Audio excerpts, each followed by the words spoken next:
খেয়াল করবেন, জিনিসটা একটু বোঝার চেষ্টা করবেন। যে ভালোবাসার নির্দিষ্ট কারণ থাকে সে ভালোবাসা বেশি দিন টিকে না। মনে করেন আপনি কাউকে ভালোবেসেছেন তার হাসি দেখে, এই হাসি যতদিন সুন্দর লাগবে ভালোবাসা থাকবে, হাসি যখন সুন্দর লাগবে না ভালোবাসা অটোমেটিক শেষ হয়ে যাবে। তো সত্যিকার ভালোবাসা কি জানেন?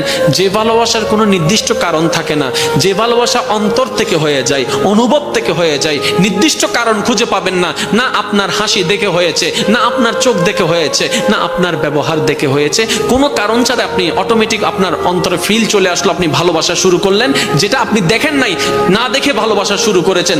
দেখবেন এই ভালোবাসা কখনো শেষ হবে না। মনে রাখবেন এটা রহমানের দরবার থেকে স্বামীর অন্তরে স্ত্রী, স্ত্রীর জন্য স্বামীর জন্য আসা ভালোবাসা। কেমন ভালোবাসা? এই ভালোবাসা কখনো ডিভোর্স আনবে না, কারণ সে সারা জীবন কেটে যাবে কেন ভালোবাসি কেন ভালোবাসি এই কারণ খুঁজতে খুঁজতে জীবনেই চলে যাবে, জীবনেই শেষ হয়ে যাবে, ডিভোর্স হওয়ার কোনো সম্ভাবনা আর থাকবে না। বলেন না সুবহান।